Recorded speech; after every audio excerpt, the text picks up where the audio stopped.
Fox News released the results of a new poll today. It's an impeachment poll showing, for the first time, I think with the Fox poll at least, majority support for not only impeaching Donald Trump, but also then removing him from office. And Donald Trump received that new poll from Fox with all of the grace that you would expect. He took the poll and then he took Fox News and he took him behind a woodshed. And well, you know where that goes. So look, he tweeted about them. He's not a fan of them. But this time, him casting them aside in favor of another right-wing network was as direct as I've ever seen it. So let's talk about a couple of his tweets. He says, "From the day I announced I was running for president, I have never had a good Fox News poll. Whoever their pollster is, they suck." But no, we gotta stop right there. Hold on, we'll get to the rest of it. But first of all, that's so telling in so many different ways. First, you've never had any good polls from any news organization. Rasmussen. Yeah, except I was going to say that, except Rasmussen, whose polls actually suck because they're not accurate. But every other polling organization agrees you are not popular. So now, why is he so mad at the Fox News poll?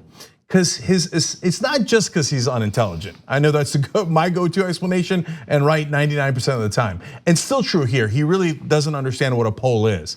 But mainly because he assumes corruption.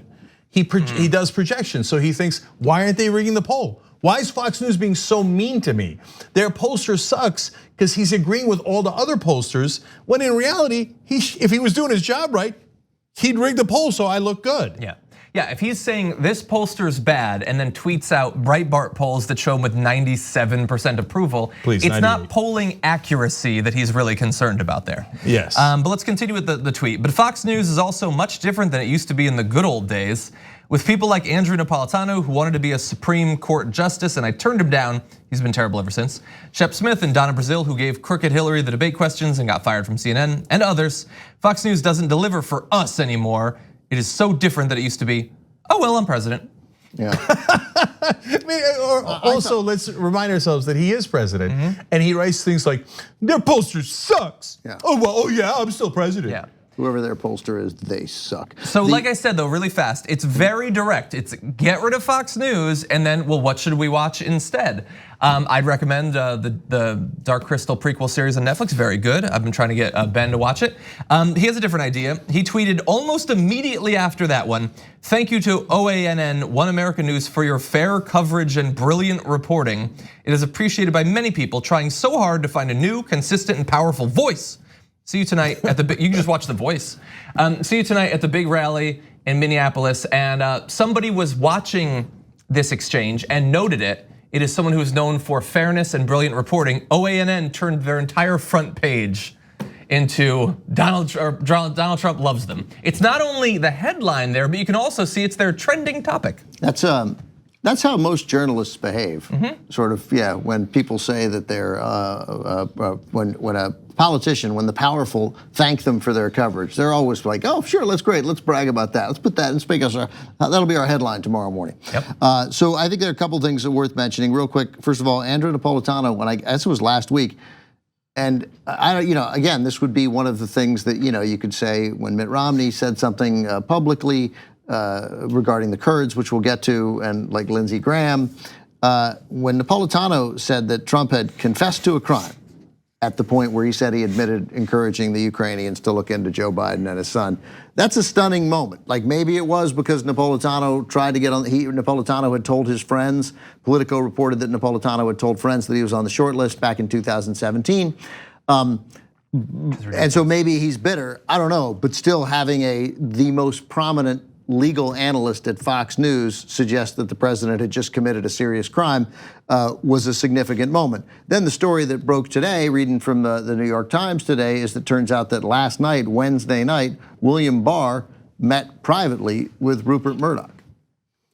And given Trump's clear frustration, Trump's frustration at Fox News, as we know, because he's tweeted before, did not start this morning.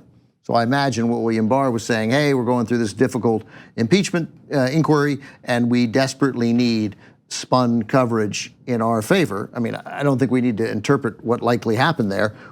How do we mend this relationship so that you people get in line? Right, but you know what? Maybe that's a little bit of good news because that meeting happened on Wednesday and Fox News hosts continue unabated And so maybe Murdoch said, no, we are not going to slant our coverage. I mean, it's already massively slanted, but we're not going to give you an extra break.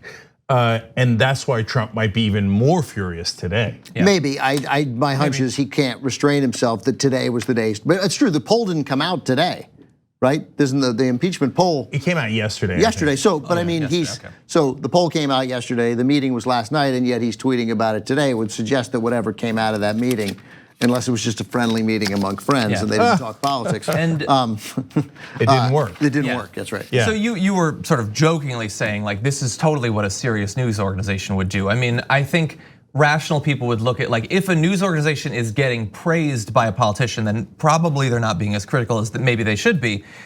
But it feels like an increasing number of people just view politics as a series of cults of personality around leader figures in politics and media.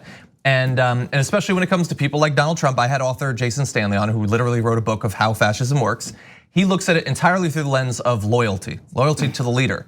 And so this is an incredibly effective way to discredit an entire news organization for people who believe that loyalty to Trump is the only thing that matters. It's not like they don't need to win awards, they don't need to break stories, they don't need to have a big investigative reporting team. They need to demonstrate the most loyalty and get the literal thumbs up from Donald Trump for that loyalty. And that's potentially all it takes. And we know that that's what Trump values more than anything in his organization, what he's valued throughout his career is loyalty. Yeah. That's because like the same thing for mob bosses. They value loyalty over competence, and it's actually a rational thing to do because if they don't have loyalty, they're gonna go to prison.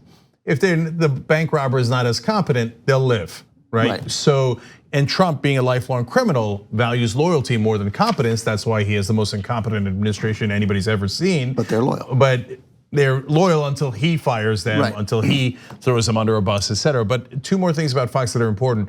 One is that poll is damning. So 51% didn't just say he should be impeached. They said impeached and removed from office. That means convicted in the Senate.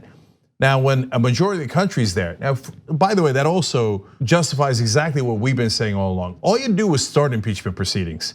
When Nixon's impeachment proceedings began, only 19% of the country wanted to impeach Nixon. By the end, he had resigned. So we made the argument as progressives, Nancy Pelosi, for God's sake, get to it. Because one, you present the evidence and it's talked about 24/7, otherwise it gets buried. And two, Trump unravels and makes more mistakes and acts in a way that is more damaging. And that's exactly what happened. And immediately the polls are already at 51%, impeach and remove, even if it's a Fox News poll. And so, and the last part of that is the reason Trump is so mad is because once you burst that bubble, then he's in a world of hurt because his posse watches Fox News. And if Fox News is maniacally saying that white is black and that the sky is green and not blue and the grass is blue and not green, they will believe it. They will believe it 100%. I mean, the last 3 years has been a case study in that. But if half of them are saying, no, the sky's actually blue, they might actually look up and go, oh wow, it is kind of blue, isn't it? And so if Trump's gonna go down, that bubble bursting is going to be an enormous part of it. The only logical reason for no Republicans taking a genuine, Justin Amash, taking a genuine stand against him, and that doesn't just mean criticizing him publicly or tweeting publicly and critical of him. That means stopping him politically. That means someone who would actually say, I'm gonna be voting against my interests because I can't have him have any more political power. And I hope you people understand that. I want to restore conservatism to the Republican Party. And as soon as he's gone, I'm back, right? And the reason that nobody has done that, we have to believe, other than being craven, blind followers of the dear leader, is that they see that 90% approval among Republicans and realize that their own political careers are in jeopardy if they do that, right? I think they're mistaken, but that's what they think.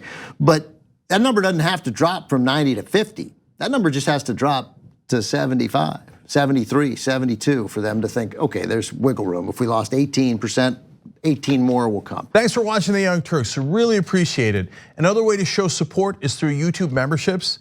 You'll get to interact with us more. There's live chat emojis, badges. You've got emojis of me, Anna, John, JR. So those are super fun. But you also get playback of our exclusive member-only shows and specials right after they air. So all of that, all you gotta do is click that join button right underneath the video. Thank you.